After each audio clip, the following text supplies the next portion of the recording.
नमस्कार बच्चों। Class 8 maths की ऑनलाइन क्लासेस में आप सभी का स्वागत है। आज हम पढ़ने जा रहे हैं प्रश्नावली 13 सीधा एवं प्रतिलोम अनुपात। ठीक है बेटा, तो आज देखते हैं कि सीधा और प्रतिलोम अनुपात होता क्या है। तो चलते हैं कुछ एग्जाम्पल के थ्रू समझते हैं बेटा। कि जैसे कि मान लीजिए कि दो बहनें हैं, जैसे कि दो बहनें हैं सीता, ठीक है, और गीता। ठीक है, सीता और गीता ये दो बहनें हैं। सीता जो है वो अगर 20 रुपए की दो चॉकलेट लाती है। कितनी चॉकलेट लाती है? दो चॉकलेट लाती है। और गीता जो है वो 40 रुपए की यदि 4 चॉकलेट लाती हैं, तो हमें पता करना है कि दोनों में से किसने ज्यादा महंगी टॉफियां खरीदी। ठीक है, अगर हमें ये पता करना है किसने ज्यादा महंगी टॉफियां खरीदी, तो उसके लिए हम क्या करेंगे? हम इनका अनुपात निकालेंगे। ठीक है, पहले तो इस तरफ चॉकलेट का, इधर पहले चॉकलेट का अनुपात निकालेंगे, और इस तरफ मान लीजिए मैं रुपयों का अनुपात निकाल लेती हूँ। ठीक है, रुपयों का अनुपात। अब सीता की चॉकलेट की संख्या कितनी है? 2। और अनुपात का निशान ऐसा होता है बेटा। और गीता की चॉकलेट की संख्या कितनी है? 4। ठीक है, उसी तरीके से रुपयों का अनुपात निकाल रहे हैं, तो सीता की रुपयों की संख्या कितनी है? 20 है। और गीता की रुपये कितने हैं? 40 है। ठीक है, समझ में आ गया? तो कहने वाला इसका अनुपात है 2:4। अब ये किस पाड़े से कटते हैं? 2 और 4 किस पाड़े से कट रहा है? 2 के पाड़े से। 2 के पाड़े में ये एक बार कट रहा है, 2 के पाड़े में ये 2 बार कट रहा है, यानी इनका अनुपात हो गया 1:2। ठीक है, और इसका रुपयों का निकाले तो 0 से 0 कट गया, फिर बचा 2:4। 2 के पाड़े से इन दोनों को काटा तो 1:2। यानी कहने का मतलब कि अनुपात दोनों के सेम आ रहे, सेम आ रहे, है ना? तो इसका मतलब कि दोनों ने सेम रुपए की चॉकलेट खरीदी है। यदि इसने 20 रुपए की दो चॉकलेट खरीदी है, तो इसके हिसाब से एक चॉकलेट 10 रुपए की होनी चाहिए। ठीक है, अगर 20 रुपए की दो चॉकलेट खरीदी है, तो इसके हिसाब से एक चॉकलेट कितने रुपए की होगी? एक 10 रुपए की होगी। और इसी हिसाब से अगर 40 रुपए की 4 चॉकलेट इन्होंने खरीदी है, तो एक चॉकलेट भी 10 रुपए की होगी। यानी कि दोनों ने समान रुपए की चॉकलेट खरीदी है, दोनों का अनुपात समान है।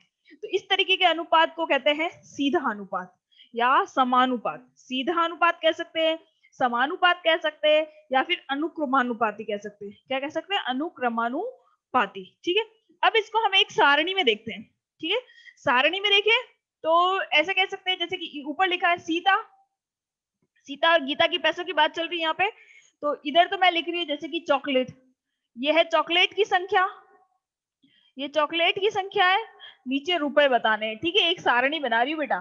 ठीक है, चॉकलेट की संख्या और इधर ये रुपए।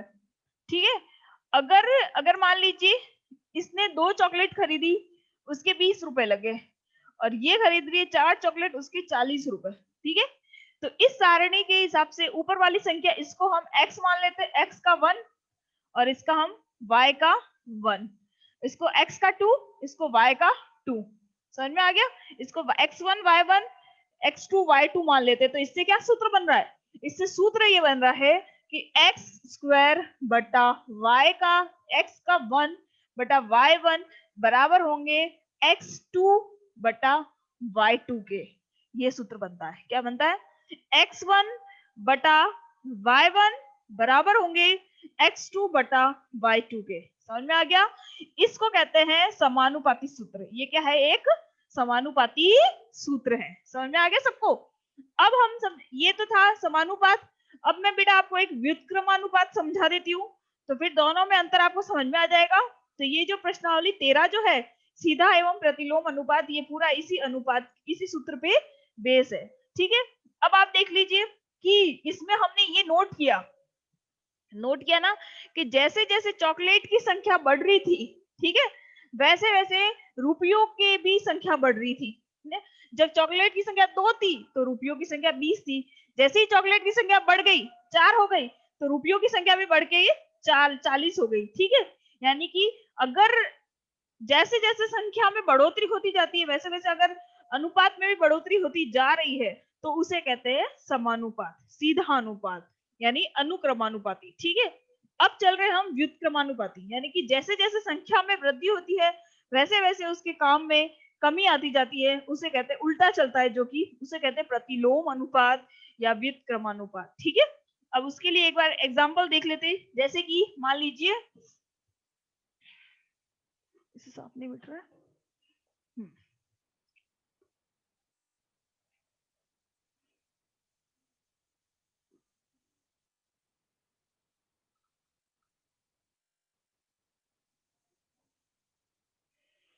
इसमें देखिएगा बेटा कि जैसे मान लो मैंने एक ऐसा कह दिया कि एक पर्टिकुलर कोई काम है, जैसे मान लो एक दीवार बनानी है आपको, इस दीवार को बनाना है, मजदूरों को कहा गया कि ये दीवार बनाओ, ठीक है।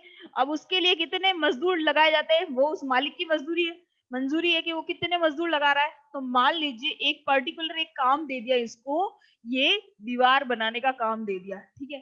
तो यदि मजदूरों की संख्या मजदूरों की संख्या अगर बढ़ती है, ठीक है, मजदूरों की संख्या यदि बढ़ रही है, तो घंटे मतलब कितने समय की बात चल रही है, कितने समय में वो काम होगा। मान लीजिए अगर मैंने यूं कह दिया है कि अगर एक अकेला मजदूर है, मैंने कह दिया कि एक अकेला मजदूर है, यदि वो उस काम को कर रहा है तो 4 घंटे लगा रहा है, ठीक है। यदि मजदूरों की संख्या 2 है तो वो काम 2 घंटे में कंप्लीट हो रहा है, और यदि मजदूरों की संख्या 4 है तो वो काम 1 घंटे में कंप्लीट हो रहा है, ठीक है। और इस तरीके से समझ में आ गया कहने का मतलब, जैसे जैसे मजदूरों की संख्या में वृद्धि होती जा रही है, वैसे वैसे काम के घंटों में कमी होती जा रही है, हो रही है। दिख रहा है ना आपको कि अगर एक मजदूर है तो वो उस काम को 4 घंटे में कर रहा है, लेकिन अगर 2 मजदूर हो जाएंगे, ठीक है, तो वो बढ़ जाएगा काम, यानी कि वो 2 घंटे में कंप्लीट कर लेंगे। और उसी तरीके से जैसे कि अगर 4 मजदूर हो गए तो वो जो काम एक अकेला मजदूर 4 घंटे में कर रहा था, वही काम वो 4 मजदूर मिलकर 1 घंटे में कंप्लीट हो जाएगा। तो जैसे जैसे मजदूरों की संख्या में बढ़ोतरी होती गई, वैसे वैसे घंटों में कमी आती गई। इसको कहते हैं प्रतिलोम अनुपात। तो इसके लिए अगर मान लीजिए इसको हम मानते हैं x का 1, इधर y1, इधर x2, इधर y2, अगर ये मानते हैं तो इसका सूत्र क्या बैठेगा, x1 इंटू y1 बराबर होगा x2 इंटू y2, ठीक है। इस तरीके से इसका देखें हम तो यानी 1 इंटू 4 और 2 इंटू 2 मिलके हो जाएंगे 4 और 4 यानी बराबर है। इस तरीके का अनुपात जो होता है वो कहलाएगा प्रतिलोम अनुपात। समझ में आ गया सबको यहाँ तक, अच्छे समझ में आ गया। दोनों तरह के समानुपात समझ में आ गए बेटा, एक होता है समानुपात, एक होता है प्रतिलोम अनुपात। उसको कहते हैं सीधा अनुपात, इसको कहते हैं प्रतिलोम उल्टा अनुपात। समझ में आ गया सबको। अब चलते हैं प्रश्नावली की तरफ। अब प्रश्नावली 13.1 का पहला प्रश्न देख लेते हैं, ठीक है। प्रश्नावली कौन सी कर रहे हैं अभी अपन, 13.1, ठीक है। 13.1 का प्रश्न देख लेते हैं। 13.1 में कहा गया बेटा कि पहला प्रश्न दे दिया इन्होंने कि एक रेलवे स्टेशन है, उस रेलवे स्टेशन पे आपने देखा होगा, रेलवे स्टेशन पे जो लोग जाते हैं, अगर रेल में अगर किसी अपने घर के किसी सदस्य को रेल में बिठाने जा रहे तो उसको आप देखा होगा कि 3-4 जने साथ में छोड़ने जाते हैं ना। तो वो कोई गाड़ी लेके जाते हैं, जैसे कि बड़ी गाड़ी लेके जाते हैं, तो उस गाड़ी को वहां पे पार्क कर देते हैं और वो लोग रेलवे स्टेशन चले जाते हैं। तो बाहर एक पार्किंग लॉज होता है पार्किंग लॉज। तो उस पार्किंग में जैसी गाड़ी होती है, उस गाड़ी का जितनी छोटी गाड़ी होगी उतने कम रुपए लगेंगे, जितनी बड़ी गाड़ी होगी उतने ज्यादा रुपए लगते हैं पार्किंग करने का, ठीक है। अब इन्होंने कहा गया और घंटों के हिसाब से होती है, आपको गाड़ी कितने घंटे के लिए पार्क करनी है। अगर 1 घंटे के लिए पार्क करनी है तो उसका अलग चार्ज है, अगर 10 घंटे के लिए पार्क करनी है तो उसका अलग चार्ज है, ठीक है। तो अब देखते हैं कैसे। तो ये इसमें क्वेश्चन बताया है कि एक रेलवे स्टेशन है जिसके निकट एक पार्किंग शुल्क लगाया जाता है, जिसमें अगर 4 घंटे गाड़ी को रोका है इन्होंने, ठीक है, कितना, 4 घंटे गाड़ी को रोका है, तो हम टेबल बना लेते हैं कि अगर इधर तो ले लेती हूँ मैं समय, ये तो है समय पार्किंग का समय, और ये है शुल्क, ठीक है, ये है शुल्क, ठीक है। तो देख लो आप कि अगर 4 घंटे गाड़ी को रोका है तो उसके रुपए लग रहे हैं 60, ठीक है। अगर 8 घंटे गाड़ी को रोका है तो उसके रुपए लग रहे हैं 100, ठीक है। फिर इधर देखा 12 घंटे गाड़ी को रोका है तो अब लग रहे हैं 140, और यदि 24 घंटे गाड़ी को रोका है तो लग रहे हैं 180 रुपए, ठीक है। इस तरीके से इन्होंने शुल्क बताया। अब हमें पता करना है कि क्या ये पार्किंग शुल्क प्रत्यक्ष अनुपात में है। क्या आपको लग रहा है प्रत्यक्ष अनुपात में सही है क्या ये, प्रत्यक्ष अनुपात में नहीं है। अब ये कैसे नहीं है उसका हम पता करेंगे, किस तरीके से ये प्रत्यक्ष अनुपात में नहीं है, ठीक है। फिर तो अब देखते हैं किस तरीके से। अब हम प्रश्न को किस तरीके से हल करेंगे कि इसमें सूत्र लगाना है कि अगर मान लीजिए पहला इस वाले को ले रहे हैं, हम इसको ले रहे हैं, ठीक है। तो देखते हैं, पहला देखते हैं कि ये है 4 और 60, ये क्या है, ये 4:60, तो हम लिखेंगे 4:60। अब ये 4 और 60 जो है वो किस पाड़े से कटता है, 4 के पाड़े से 60 कट रहा है, ठीक है। 4 के बारे में 4 एक बार आता है तो 60 आता है 15 बार, 15 एकम 15, 15 दूनी 30, 15 ते 45, 15 चौक 60, ठीक है। तो ये एक बार कट गया और ये 15 बार कट गया, तो इसका आंसर आ गया 1:15, या फिर हम इसको ऐसे लिख सकते हैं 1/15, ठीक है। तो इसका आंसर तो आ गया हमारे पास 1/15, समझ में आ गया।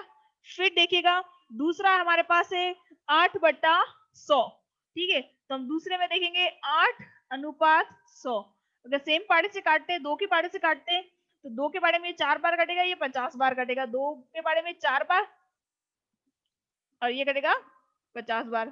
फिर वापस ये 2 के पाड़े से कटेगा, ये 2 के पाड़े में, ये भी 2 के पाड़े में, ये 2 बार और ये 25 बार, यानी कि इसका अनुपात कितना आया, 2/25, यानी इसका कितना आया 2/25, ठीक है, 2/25। फिर हमने देखा 12 अनुपात तीसरा वाला देखो, 12:140, 12:140 देखा। तो इसको करके देखेंगे, तो 12 और 21 पारे से कटेंगे, 2 के पारे से कटेंगे, 2 के पारे में ये कितनी बार आएगा, 6 बार आएगा, और ये 2 के पारे में 70 बार, फिर ये 2 के पारे में 3 बार, ये 2 के पारे में 35 बार। सही है, ठीक है। तो यानी इसका आंसर आया 3/35, 3/35, ठीक है। अब लास्ट है 24/180, यानी कि चौथे का आंसर है 24:180। किस पाड़े से कटेगा, ये बड़े से बड़ा पाड़ा देख लीजिए, 2 के पाड़े से काटेंगे तो बहुत लंबा लंबा चलेगा, तो हम सीधा बड़ा पाड़ा लिखते हैं, जैसे कि 12 के पाड़े में 12 के 12 24, तो 12 एकम 12, 12 पंजे 60, ठीक है। 12 के पाड़े में ये 2 बार और 12 के पाड़े में 12 एकम 12, 12 पंजे 60, ठीक है। यानी कि इसका आंसर आया 2:2/15, यानी ये किसका है 2/15 का, ठीक है। कहने का मतलब कि किसी का भी इसका इसका इसका इसका किसी का भी अनुपात सेम नहीं मिल रहा है, सबका अनुपात अलग अलग मिल रहा है हमको, ठीक है। तो जब सबका अनुपात अलग अलग है तो इन्होंने पूछा है क्या ये प्रत्यक्ष अनुपात में है, तो कहना है कि नहीं, ये अनुक्रमानुपाती नहीं है, ये प्रत्यक्ष अनुपात में नहीं है। समझ में आ गया। ये प्रश्न संख्या कौन सी थी, प्रश्न संख्या फर्स्ट थी। समझ में आ गया सबको। अब चलते हैं प्रश्न संख्या अगला। अब बेटा ऐसे तो बहुत सारे सवाल हैं, मैं सारे सवाल आपको समझा नहीं पाऊंगी, मैं कुछ कुछ सवाल ही समझाऊंगी, ठीक है। तो देखते हैं किस तरीके से समझाना है।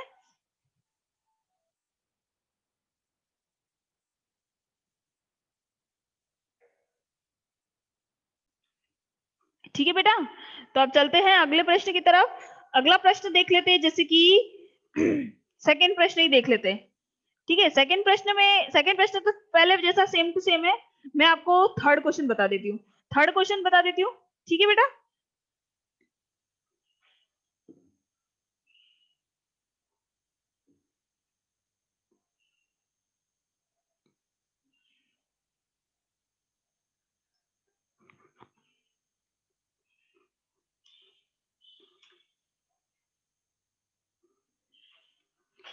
प्रश्न संख्या तीसरा देखिएगा बेटा।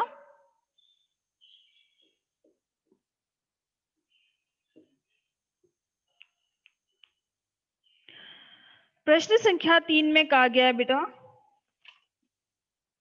कि जो प्रश्न संख्या दूसरा था, उस दूसरे की जो टेबल बना रखी है, उस टेबल के अकॉर्डिंग लाल पदार्थ, अगर लाल रंग का जो पदार्थ है वो उसका एक भाग में अगर 75 मिश्रण, मूल मिश्रण में 75 ml मिलाया जाता है, तो 1800 ml में कितना भाग मिलाया जाएगा। कहने वाला समझ में आ गया कि कितना भाग मिलाया जाएगा। हम एक बार सारणी के थ्रू इसको समझ लेते हैं, ठीक है। तो देखते हैं, हमने लिखा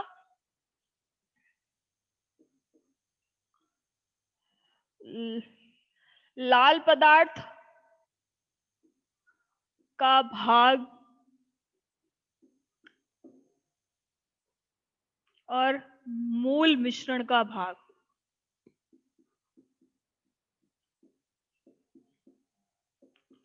लाल पदार्थ का भाग बता रहे और मूल मिश्रण का भाग बता रहे। ठीक है, इन्होंने यूं कहा है कि यदि लाल पदार्थ का भाग 1 है जो कि 75 ml में मिलाया जाता है, अगर मतलब मूल मिश्रण का जो 75 ml अगर है लिक्विड, अगर 75 ml लिक्विड है तो उसमें लाल पदार्थ का एक भाग मिलाया जाएगा। तो उसी तरीके से अगर लिक्विड अगर 1800 ml है, 1800 ml है, तो उसमें कितना भाग मिलाया जाएगा ये हमको पता करना है। तो जो भाग हमें पता करना है हम उसको क्या रख देंगे, x रख दें। जो पता करना है उसको x मान ले। ठीक है, तो अब हम किस तरीके से पता करेंगे, तो यहाँ कौन सा सूत्र बैठेगा जो मैंने अभी आपको बताया था, अनुक्रमानुपाती का सूत्र क्या बताया था, मैंने बताया था कि x1 बटा y1 बराबर है x2 बटा y2 के। ठीक है, इस सूत्र से, ये जो सूत्र है इसके अकॉर्डिंग क्या हो जाएगा, 1/75 बराबर होगा x बटा 1800 के।